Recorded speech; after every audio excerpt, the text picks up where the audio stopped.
نحمده ونصلي على رسوله الكريم مولاي صل وسلم دائما ابدا على حبيبك خير الخلق كلهم۔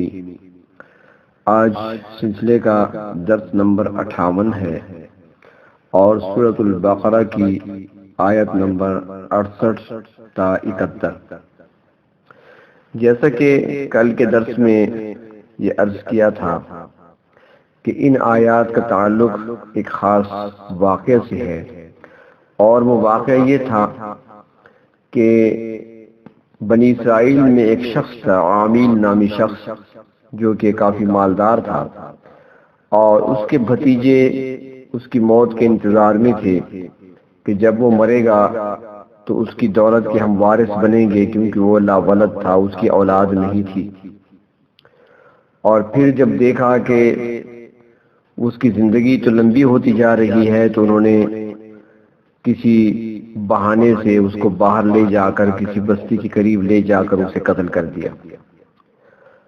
اور کچھ مفسرین فرماتی ہیں کہ وہ بنی اسرائیل کا ایک مالدار شخص تھا اور اس کی ایک بیٹی بھی تھی، تو اس کے بھتیجے نے جائیداد کو حاصل کرنے کے لیے اور اس کی لڑکی کو حاصل کرنے کے لیے، کیونکہ باپ کے بعد وہی لڑکی ہی وارث بنتی ہے اپنے باپ کی جائیداد کی، تو اس نے سوچا کہ چچا کو اگر قتل کر ڈالوں تو لڑکی بھی مجھے حاصل ہو جائے گی اور جائیداد کی وارث بھی وہی ہے تو وہ بھی میرے ہاتھ آئے گی۔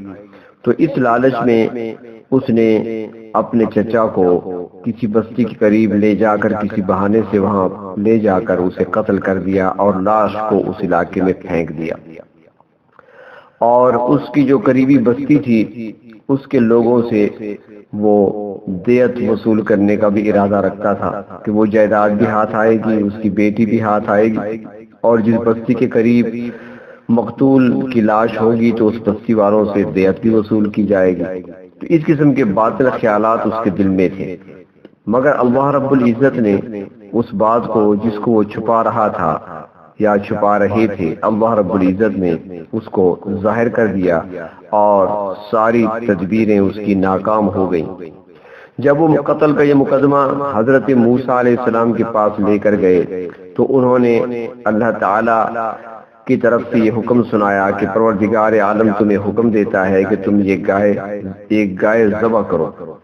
تو یہ سن کر وہ کہنے لگے کہ اے موسیٰ، کہ آپ ہمارے ساتھ ٹھٹھا کرتے ہیں، مذاق کرتے ہیں؟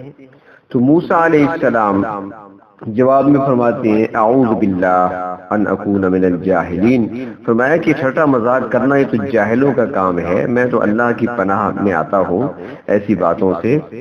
حالانکہ موسیٰ علیہ السلام نبی تھے، اگر چاہتے تو وحی کے ذریعے قاتل کا نام معلوم کر کے بتا سکتے تھے، لیکن انہوں نے ایسا اس لیے نہیں کیا کہ وہ اس قوم کی عادتوں سے اچھی طرح واقف تھے، اس لیے انہوں نے ایسی تدبیر بتا دی کہ جس کے ذریعہ قاتل کا پتہ بھی چلایا جا سکے اور اس پر کسی کو اعتراض کا موقع بھی نہ ملے۔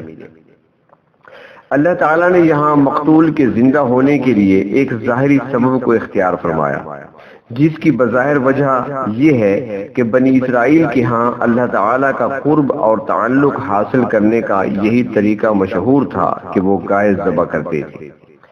بعض مفسرین نے گائے ذبح کرنے کا حکم دینے کی وجہ یہ بھی بیان کی ہے کہ اپنی ہمسایہ قوموں کی دیکھا دیکھی بنی اسرائیل بھی گائے کی پرستش کرنے لگے تھے، اور ان کے دلوں میں گائے کی عظمت اور اس کا تقدس کوٹ کوٹ کر بھر چکا تھا۔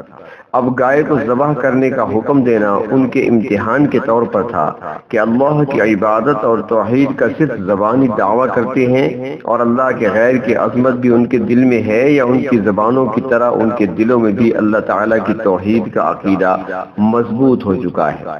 تو ایک بہت بڑا امتحان تھا۔ تو یہاں پر جب ان سے کہا گیا کہ تم گائے ذبح کرو، تمہارے مقتول کے جو قاتل ہیں وہ تمہیں مل جائیں گے۔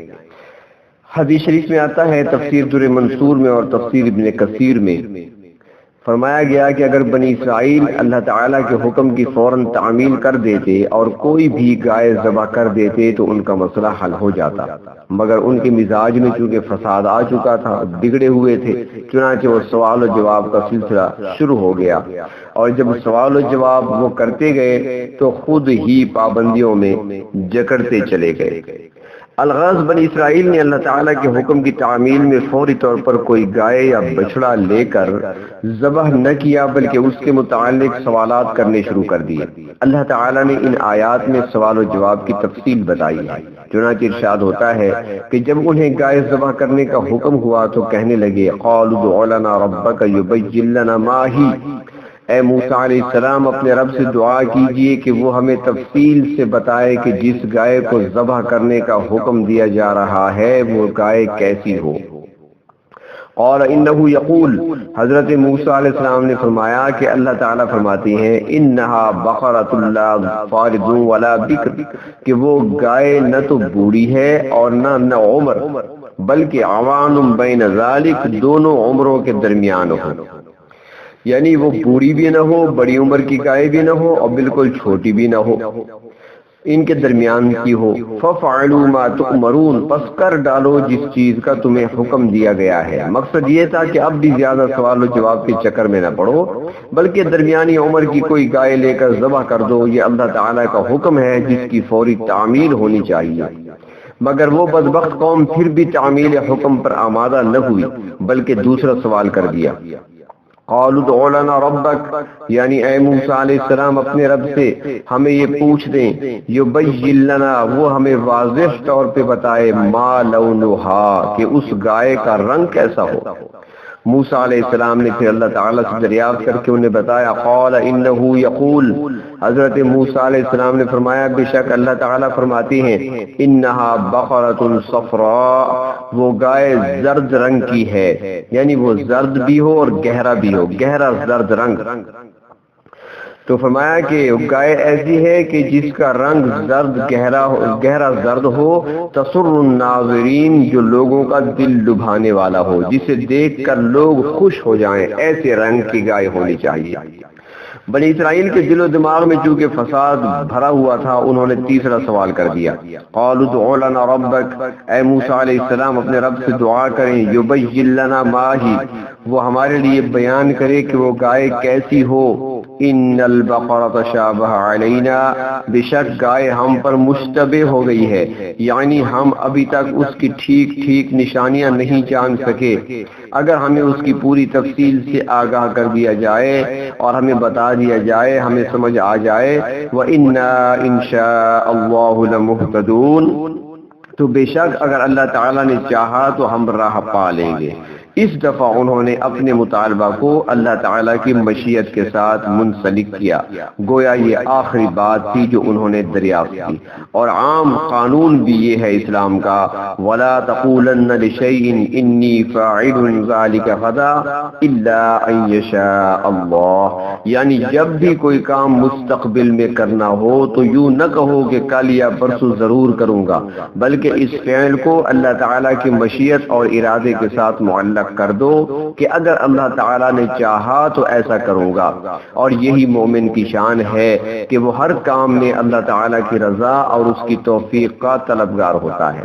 ہمیں بھی چاہیے کہ جب بھی کوئی کام مستقبل میں کرنے کا ارادہ ہو تو اس کے ساتھ کہہ دیا کریں انشاءاللہ، اگر اللہ نے چاہا تو، کیونکہ اس کی مشیت اور اس کے ارادے کے بغیر کچھ نہیں ہو سکتا۔ وہ ہمارے یہاں ایک لطیفہ مشہور ہے کہ ایک شخص جا رہا تھا منڈی کی طرف بیل خریدنے کے لیے، جیب میں رقم ڈالی ہوئی ہے، تو کسی نے پوچھا کہ کہاں جا رہے ہو؟ اس نے کہا جی منڈی جا رہا ہوں بیل خریدنے۔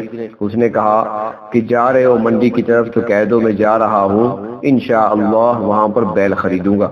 تو اس نے کہا بھائی انشاءاللہ کہنے کی کیا ضرورت ہے، میری جیب میں پیسے موجود ہیں، آج دن بھی منڈی کا ہے، منڈی لگی ہوئی ہے، وہاں پر مال آیا ہوا ہے، بیل کھڑے ہوں گے، مجھے پسند آ گیا تو میں خرید لوں گا، انشاءاللہ کہنے کی کیا ضرورت ہے۔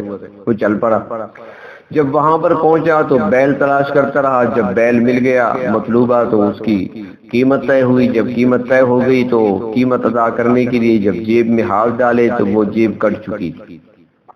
وہ پیسے اور وہ رقم ساری کی ساری جیب سے نکل کر کسی جیب کترے کے جیب میں پہنچ چکی تھی. تو اب بڑا پریشان ہوا, وہاں سے واپس آیا.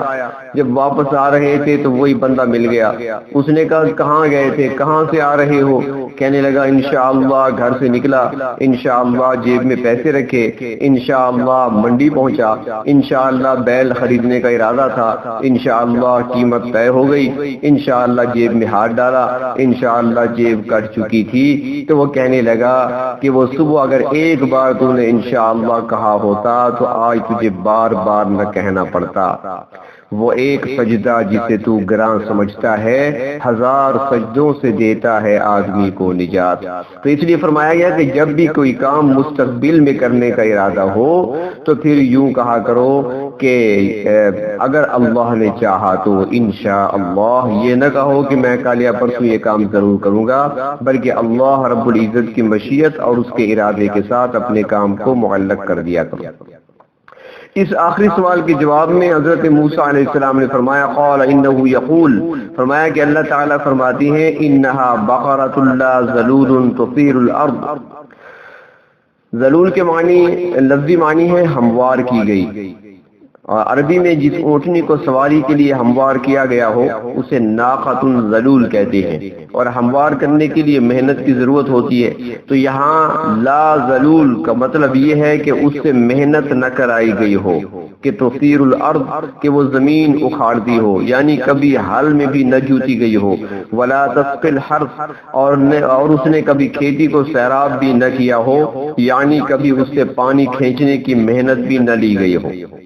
یہ کام لیے جاتے تھے بیل سے اور گائے وغیرہ سے کہ ان کو حل میں جوتا جاتا تھا, حل چلائے جاتے تھے کھیتوں میں, زمینوں میں. یہ محنت مشقت کا کام ان سے لیا جاتا تھا.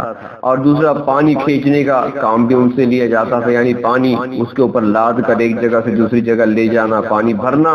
اور دوسرا جو رہٹ لگے ہوتی ہیں کنویں پر اور وہاں پر پانی کھینچا جاتا ہے ان کے ذریعے سے. تو فرمایا کہ وہ ایسی گائے ہو, پہلے اس کی عمر بتا دی, پھر اس کا رنگ بھی بتا دیا ان کے پوچھنے پر. اب بتایا گیا کہ اس سے کسی قسم کی محنت نہ کرائی گئی ہو, نہ اسے حل میں جوتا گیا ہو, اور نہ اس کے ذریعے سے پانی کھینچنے کی محنت اس سے کرائی گئی ہو, بلکہ گائے ایسی ہونی چاہیے مسلمتن جو بالکل صحیح سلامت ہو, لا شیۃ فیہا اس میں کوئی عیب نہ ہو, بالکل بے داغ ہو, بے عیب ہو.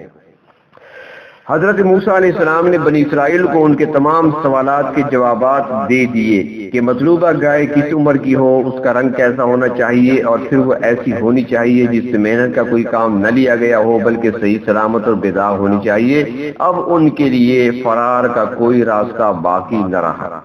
آخر مجبور ہو کر کہنے لگے قالوا الآن جئت بالحق, کہ اے موسیٰ علیہ السلام اب آپ نے ٹھیک بات کہی ہے.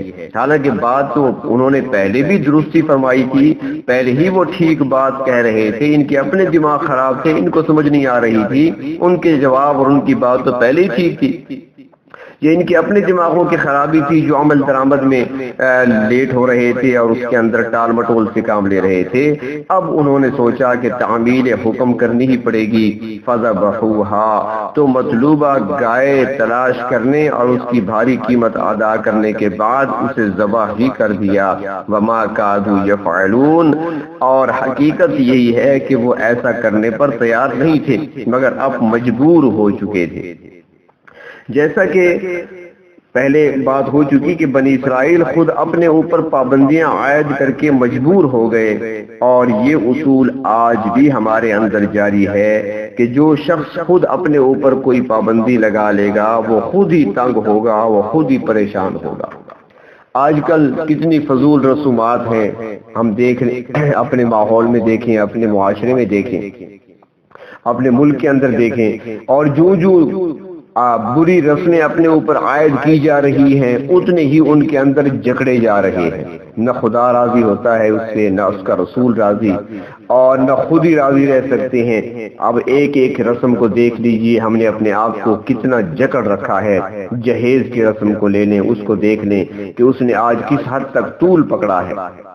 آج کل دولہے مطالبہ کرنے لگتے ہیں موٹر سائیکل کی چابی ملنی چاہیے، فلاں چیز ملنا چاہیے، فلاں چیز ملنی چاہیے، مطالبے ہوتے ہیں، اور یہ اس طریقے سے ہم نے ان لوگوں کے راستے روک رکھے ہیں جو غربت کی زندگی گزارنے والے ہیں۔ اگر ہم اپنی شادیوں کو سادہ بنائیں، آسان بنائیں، تو ان کے لیے بھی راستہ کھلے گا۔ آج جب رسومات کہ میں اتنا زور آتا جا رہا ہے، اتنی شدت آتی جا رہی ہے کہ غریب آدمی شادی کے لیے سوچ بھی نہیں سکتا، تو رسومات ہیں یا رواجات ہیں، ہم نے خود اپنے آپ کو اس میں پابند کر رکھا ہے، اور جتنا ہم آگے بڑھتے جا رہے ہیں اتنا ہی اس کے اندر پھنستے چلے جا رہے ہیں۔ تو لہٰذا ہمیں بھی چاہیے کہ جس طرح بنی اسرائیل نے اپنے آپ کو پھنسا لیا تھا، بعد میں مجبور ہو گئے تھے، آج ہم بھی اسی راستے پر چل رہے ہیں۔ اللہ رب العزت ہمارے لیے آسانیاں پیدا فرمائے۔ اور دوسرا یہ گائے کا جو واقعہ چلا، اور پابندیاں تو ان پر لگتی رہیں، وہ سوال کرتے گئے اور جواب ملتے گئے، آخر کار انہیں مجبور کر دیا ایک مخصوص گائے کو خریدنے پر۔ تو اس میں بھی اللہ رب العزت کی خاص حکمت پوشیدہ تھی، اللہ رب العزت کے خاص راز اس کے اندر پوشیدہ تھا۔ وہ راز اور حکمت کیا تھی وہ انشاءاللہ کل کے درس میں عرض کیا جائے گا۔ وآخر دعوانا ان الحمد للہ رب العالمین۔